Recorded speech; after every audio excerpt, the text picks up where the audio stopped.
Welcome to the Explainer. As we make our way through 2025, it's turning out to be a year just full of contradictions. So today, we're going to dive into some of the most surprising insights for the year, all based on the fantastic reporting and analysis from The Economist. Yep, everything you're about to hear comes straight from their World Ahead 2025 special issue.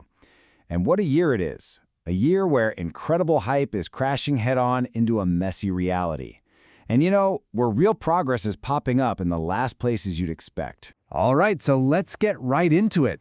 And we've got to start with maybe the biggest contradiction of all, the AI boom. This is the question, right? Is all this AI mania a bubble that's about to pop? Or is it really truly changing our world as we speak?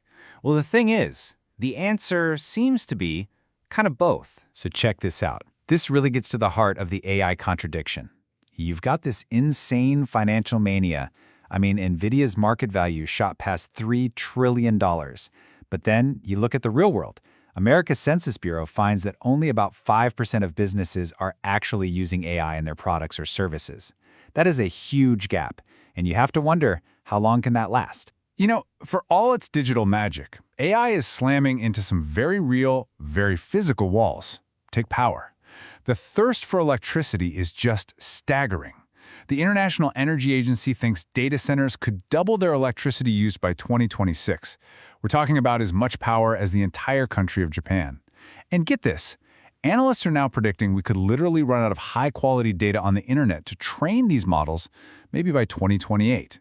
All of a sudden, this virtual revolution feels very, very dependent on physical stuff. And this whole theme of contradiction, well, it doesn't just stop with tech. It spills right over onto the world stage, and it's creating a really unstable environment for this year. That's a pretty heavy statement, isn't it? But according to The Economist analysis, that's the stark reality we're looking at. The core of the problem? It's a world where America's power is being stretched super thin, at the exact same time that global threats are not just growing, but getting more and more connected. And all of that creates what The Economist calls a deterrence gap. It's dangerous. Think about it. America's military is spread thin, while you've got this sort of autocratic club of China, Russia, Iran, and North Korea working more closely together than ever.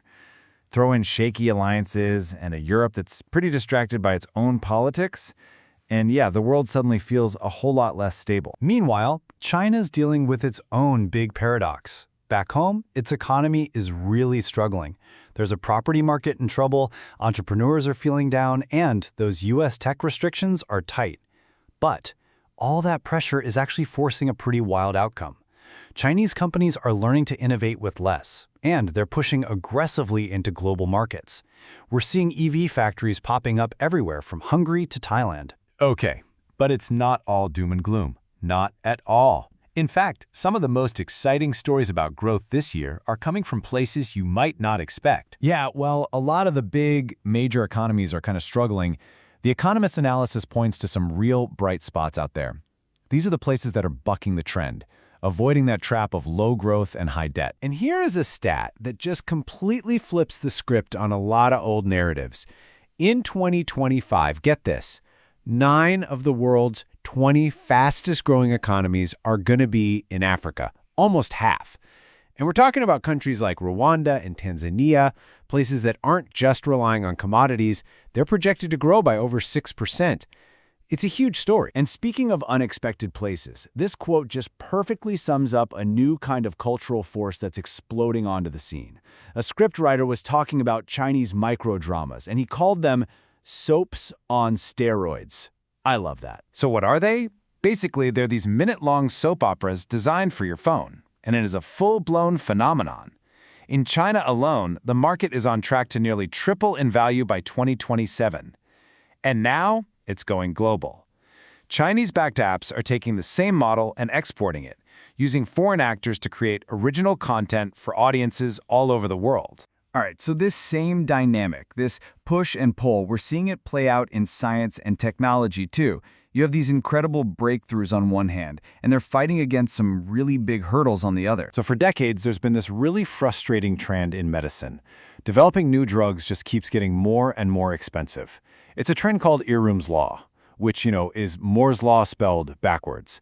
And it basically says that the cost to develop a new drug doubles roughly every 9 years. It's been a massive drag on innovation. But now, AI is getting ready to completely flip that script. It can literally dream up new molecules from scratch. It can crush months of tedious lab work down into just hours of computation. And here's the real game changer. It can help scientists make much smarter bets on which drugs are most likely to succeed, way before they get to those super expensive human trials. And the economic impact here is just mind-blowing. Think about it. By helping to weed out failures earlier, AI could save something like $450 million on the development of a single drug. That's incredible. And it's not just medicine. The breakthroughs are happening all over. 2025 is shaping up to be a huge year for personalized cancer vaccines using that same mRNA tech. We're seeing huge leaps in grid-scale energy storage, and I'm not just talking about batteries. And yeah, over in China, they might actually launch the first commercial flying taxi services, really. Which brings us to our final point. And this might be the biggest, and honestly, the most surprising question for 2025. Have global emissions finally peaked? I mean, the UN's climate panel has been saying it for years. To keep warming within the Paris Agreement limits, global emissions have to peak by 2025. So, have we hit that mark? Have we finally done it? If you look at this timeline, you can see that most of the rich countries, Britain, America, Japan, they peaked their emissions years, even decades ago. But the global number, the big one, has always hinged on China, right? The world's biggest emitter. Well, incredible new analysis suggests that China's emissions might have actually peaked back in 2023. And that's largely thanks to their absolutely massive investment and rollout of renewable energy. Yeah, we don't know for sure, not yet. There's always a lag in reporting this kind of global data. But what that means is that 2025, right now, this is the year we actually get the numbers. This is the year we find out if humanity has finally reached that historic turning point. So whether we're talking about AI hype or global tensions or the climate itself, 2025 really feels like a year of peaks, a year of transition. For so long, we've been focused on the climb. But as The Economist puts it, maybe the climb is over. And if it is, the only thing that matters now is how fast we come down. And that's the real question, isn't it? Not just for the climate, but for every single one of these challenges we've looked at today. If the climb is over, what happens on the way down?